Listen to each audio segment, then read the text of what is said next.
Hey everybody, and welcome to the weekly scopes from the 21st to the 27th of January. So today the moon enters the gibberish moon phase on the 21st of January at 8:02 p.m. all times within GMT, and is based on the Vedic constellational astrology, which is based on where the planets are due to the precession of the equinox. In Western astrology, it assigns in Aries. Typically in Vedic constellational astrology, it's in Pisces. This is due to the fact of the constellations not matching up as they used to 2,000 years ago when the Western astrology was sort of like made, but Vedic astrology has been going for a lot longer, and it's based on the actual locations of the sun and the moon and the planets like Mars, Venus, Uranus at any given time. So yeah, the gibberish moon phase anyway allows us to be more productive and practical, make tangible progress so we can see our rewards through our hard work and effort, and pushing through our obstacles as we go after our goals and meet our commitments. Negatively, it can make us more restless and anxious, so we can find it difficult to find a balance between, balance and relaxation, because we can be sort of like depressed and stressed and overwhelmed. Overthinking and self-criticism and criticism of others can also make it even worse during this time. So it just makes it doubly important for us to practice self-care, reminding ourselves that, to be as healthy in our mindset as we can, and that, imperfections and obstacles are all part of the journey, and every single human being has, shadow, negative, or, traits that we don't like. I don't like to see them as negative traits, just our shadow traits are less than great traits. So this energy allows us to use our talents, make changes where necessary, put in the extra work that's needed. So this can be in our relationships or clear, and this effort can help us to end and complete our projects and be successful in the long run as well. Spiritually, it gives us increased momentum and energy to go after our spiritual or personal career development with dedication, patience and perseverance as we keep on going, building our resilience and trusting more in the process, even when faced with challenges or setbacks. So really trying to make us focus on the journey and the progress rather than the perfection, working through our self-doubts, trying to get comfortable with them. It's something that will happen sometimes during our life. We're never gonna get rid of fear and self-doubt completely, but what we can do is use them to help us move forward rather than allow them to hold us back and keep us stuck in our limiting beliefs and self-destructive behaviours and thought patterns. So really inviting us to look at our lives and learn our life lessons, and expressing gratitude for our progress so far, and what we have in life as well, and no matter how big or small your progress has been, it's important to congratulate yourself and sort of like just acknowledge the effort that you've put in and how far you've come, and remember that progress is not always a straight line. Setbacks are often just as important as the destination getting there, as they give us opportunities to learn and improve our overall life skills and develop more of an emotional, spiritual and emotional sort of like levels. On the 22nd of January, the moon enters Gemini, so this allows us to be more flexible, social, but negatively it can make us gossipy and superficial, and just saying things that we don't mean, and others can do this as well, so we have to watch out for that. But it does increase our communication skills, although we may just talk for the sake of it rather than having sort of like meaningful conversations. As this energy makes us more curious and thirsty for information, especially intellectual information and sometimes technical, scientific and stuff that we may not use in the long run, but it just infuses us with this sort of logical approach, so we may be affected by this. It can also make us restless and less focused, so we can find it hard to concentrate, especially for long periods of times right now due to mental distractions. So try and limit these, or sometimes we can't. We may find at work a co-worker we've never took interest in distracts us. Sometimes distractions just come out of nowhere. So the best use of this energy is to improve our communication, network and exchange ideas, but be respectful of other boundaries and check facts before repeating information, as negatively can get you in trouble. But it's perfect for all types of discussion, socializing, brainstorming, sales and marketing, and writing, learning and teaching. It allows us spiritually to be more open-minded in our attitude, so we can explore different perspectives, expand our knowledge and embrace, the diversity of human life and the people in it. It can also just make us have more clarity and just general understanding about day-to-day things as well. It can make us eager to understand and analyse our own and other people's feelings, but not in an emotional way, more in sort of like an intellectual way, so just watch out for that. You may feel you're connecting with someone and something, but it may not be as deep as what you think it can be.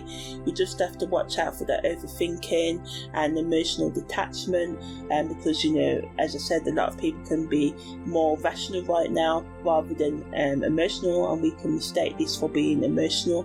So just try and just embrace the curiosity, but be open-minded and honest as well. On the 23rd of January, Mars leaves out of bounds, so I've done a whole separate audio on this in depth, but in short, when Mars leaves out of bounds, brings more stability to our actions and emotions. When Mars was out of bounds, we could have been unstable. We could have had all the energy in the world, but just feel like we could take on too much and going this way and going that way. We could be focused on our career and exercise goals and trying to work on improving our sex life and our personal skills as well.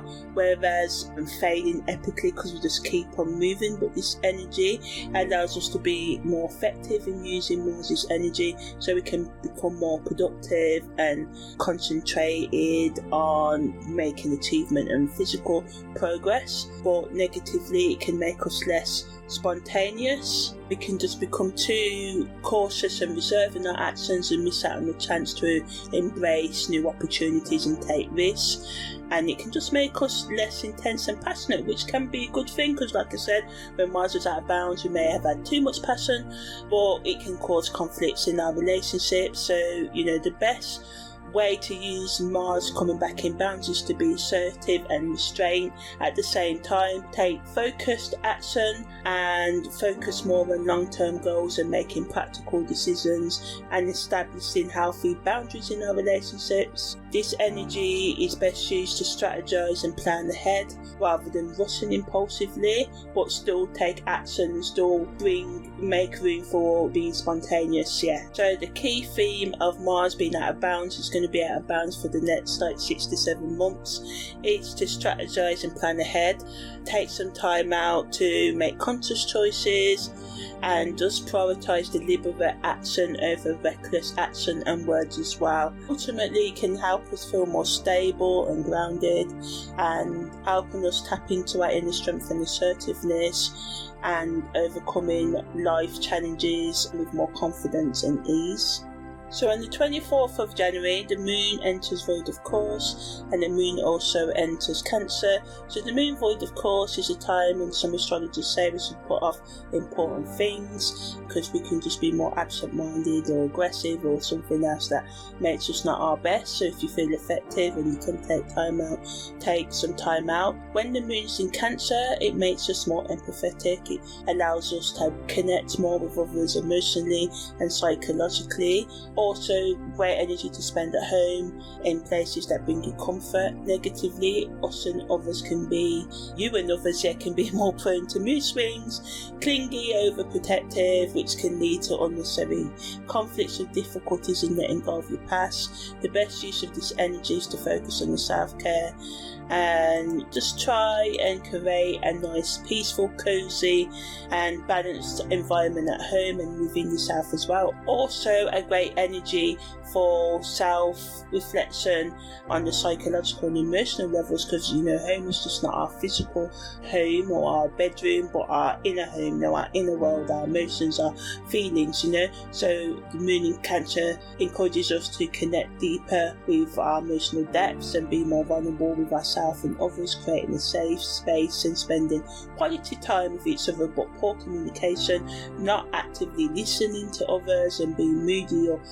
because we can take everything as criticism as well, this can cause problems in our relationships as well. So just try and ask questions, forgive as well if you feel like someone's overstepped your boundaries, and tell them, and try and compromise and assert your boundaries and respect those, and just try and just be more healing and respectful with each other, and this energy allows us to do so.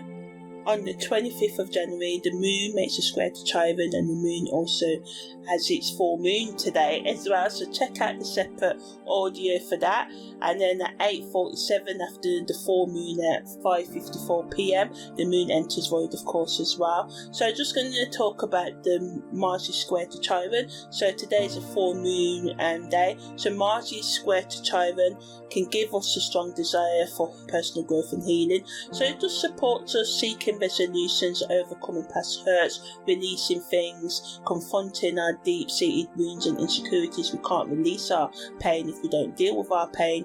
So it wants us to take and supports us in taking decisive action and addressing our psychological, emotional, and even our physical pain and spiritual pain.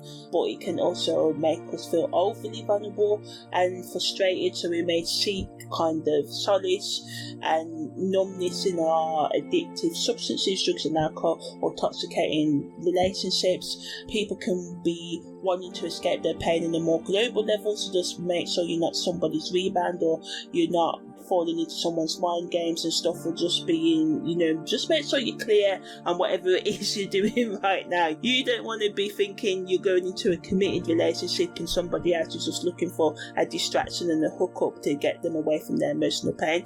So it can get in the way of us making sound decisions, can make us impulsive with our reactions that we can come to regret, but ultimately it allows us to get to the root causes of our pain and provides us with the healing and self-reflection to work through them and resolve them over time. Also good energy to practice self-care, seek guidance from mentors or other people that can help you.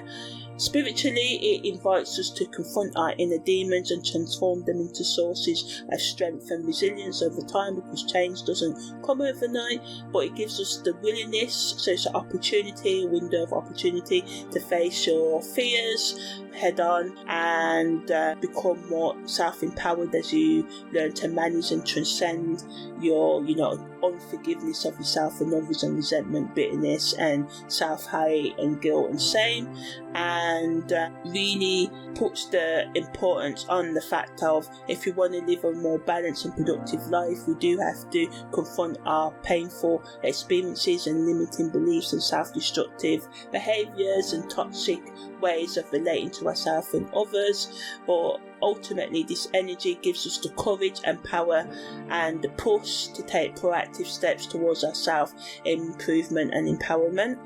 On the 26th of January, Mercury makes a square to Chiron. So, again, now Mercury is squaring with our communication. Yesterday, it was squaring with Mars. So this can make us more negatively aggressive or triggering with our words and actions. So watch out for that. But positively helps us to understand our wounds more and the wounds of others. And although it can stir up old wounds and make us feel overwhelmed, and bring up a lot of emotional and psychological pain right now because of our unresolved wounds, it can just create a space for us to heal, even though we have to be aware that yes, some people may be ahats today and just intentionally hurt us, but because of this energy, people may not be out to get us. Whatever happens externally can just be calling for us to go within and to heal what is going on there. So give others grace and forgiveness, but also if someone is totally disrespecting you and triggering you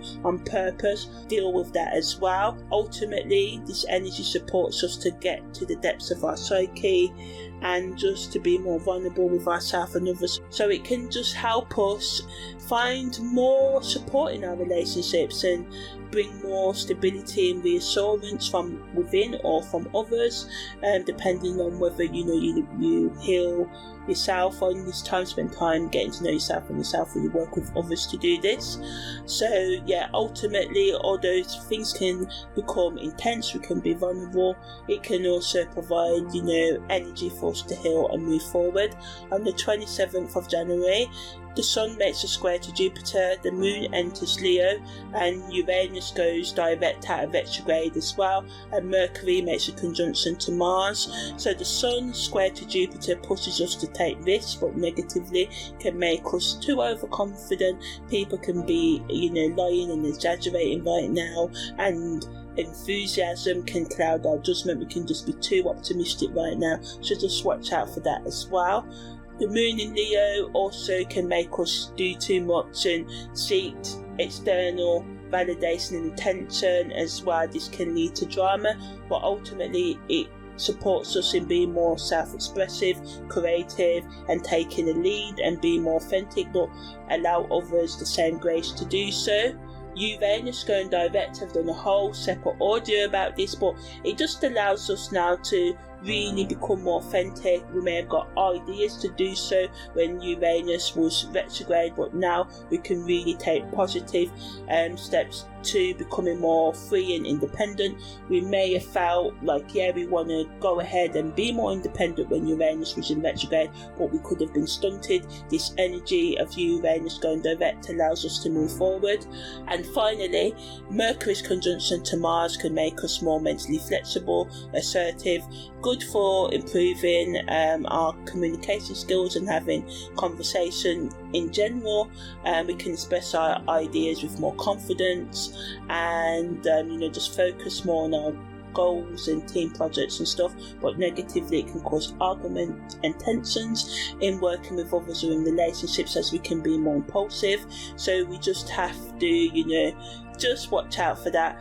And although this transit does encourage us speaking up for ourselves and taking action, it is essential to be mindful of how our words can impact others and our actions as well, because we don't want to create unnecessary drama, and not respecting other people's boundaries tends to do that. So yeah, that's my analysis of this week. So yeah, that was the weekly scopes from the 21st to the 27th of January 2024.